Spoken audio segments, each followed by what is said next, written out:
গরু বা খাসির মাংস কম বেশি সবারই প্রিয়, কিন্তু ঘোড়ার মাংসের সাথে বাংলাদেশের মানুষ খুব বেশি পরিচিত নয়। শুনতে অবাক লাগলেও গাজীপুরে ঘোড়ার মাংসের ব্যবসা এখন জমজমাট। সারি বেঁধে দাঁড়িয়ে রাখা আছে ঘোড়া, পাশেই চলছে মাংস বেচাকেনা। গাজীপুর মহানগরের হায়দরাবাদ এলাকায় ঘোড়ার মাংস কিনতে শুক্রবার সকাল থেকেই লেগে যায় ক্রেতাদের ভিড়। শুনেছি ঘোড়ার গোশত অনেক গরুর মতো স্বাদ, তো আমি কখনো খাইনি, তো আজকে প্রথম নিয়ে যাব, তো ইনশাল্লাহ খাবো। আমি আছি কোনাবাড়ি থেকে মাংস কেনার জন্য। ঘোড়ার মাংস কখনো খাই নাই, এই প্রথম খাবো বলে আছি। হালাল তো, যার কারণে আসলাম। এটা হচ্ছে চর্বি নাই, ঠিক আছে, চর্বি নাই, আলহামদুলিল্লাহ খুব সুস্বাদু খাবার, আর এটা খুবই ভালো। আমি মনে করি শরীরের জন্য উপকার, খুবই উপকার।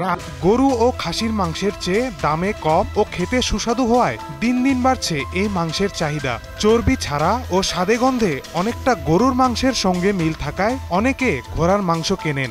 এখন এই জায়গাতে আসলাম ঘোড়ার মাংস নেওয়ার জন্য, কিন্তু ঘোড়ার মাংস যে চাহিদা দেখতেছি, অনেক চাহিদা, মানুষের অনেক ভিড়। 2 কেজি মাংস নিছি, এখন ফ্যামিলি নিয়ে ট্রাই করে দেখবো যে কি কেমন লাগে খায়।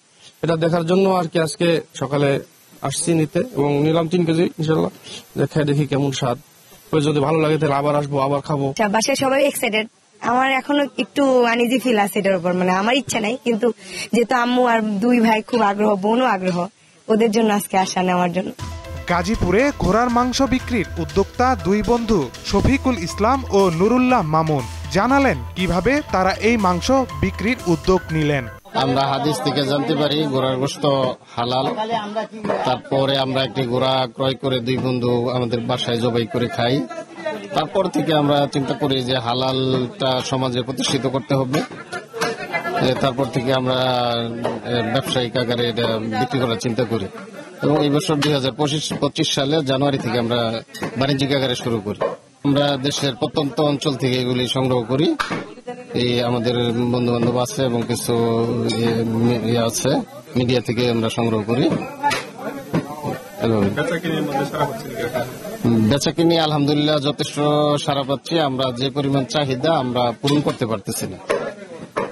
আমরা চাচ্ছি যে এটা সারা দেশের সবার মাধ্যমে প্রত্যেক জেলায় যেন একজন করে উদ্যোক্তা হয় এবং তারা যেন এটা চালু করে। ঘোড়ার মাংস খাওয়ার বিষয়ে ইসলামের নির্দেশনা কি তা ব্যাখ্যা করলেন এই আলেম। এখনো ঘোড়ার গোশত খাওয়া মাকরু, এই ফতোয়াটা বলবৎ আছে এবং থাকবে কিয়ামত পর্যন্ত। পৃথিবীর কোনো আলেমই ঘোড়ার গোশত খাওয়া হারাম এই কথা বলতে পারবে না, এই কথা বলার কোনো সুযোগ নেই।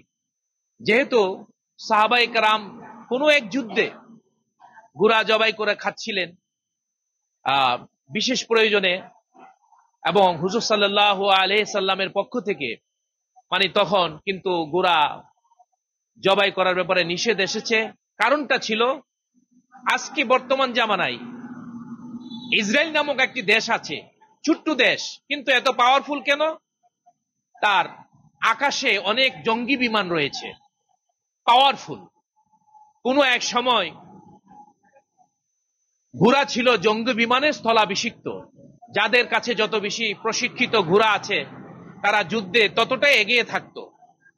তো ঘোড়া জবাই করে খেলে যেহেতু মুসলমানদের সমর শক্তি কমে যাবে, মুসলমান সমর দিক থেকে দুর্বল হয়ে পড়বে, হুজুর সাল্লাল্লাহু আলাইহি সাল্লাম ওই প্রেক্ষাপটে ঘোড়াকে জবাই করতে এবং ঘোড়ার গোশত খেতে নিষেধ করেছেন। এখন প্রশ্ন হলো, শরীয়তের দৃষ্টিতে এটা কি, বর্তমানে কি? আপনি প্রশ্ন করতে পারেন যে হুজুর এখন তো সেই প্রেক্ষাপট নাই, এখন তো একেবারে হালাল হওয়ার একেবারে সুস্পষ্ট অবস্থা বিরাজ করছে। প্রথম দিকে সপ্তাহে একদিন 2-1টি ঘোড়া জবাই করে বিক্রি করতেন শফিক ও নুরুল্লাহ। তবে বর্তমানে প্রতি শুক্রবার 10 থেকে 12টি ঘোড়া জবাই করা হচ্ছে। মাংস কিনতে অনেক দূর থেকেও মানুষ আসছেন বলে জানান বিক্রেতারা। মাহিদুর রহমান, দীপ্ত, বার্তা কক্ষ।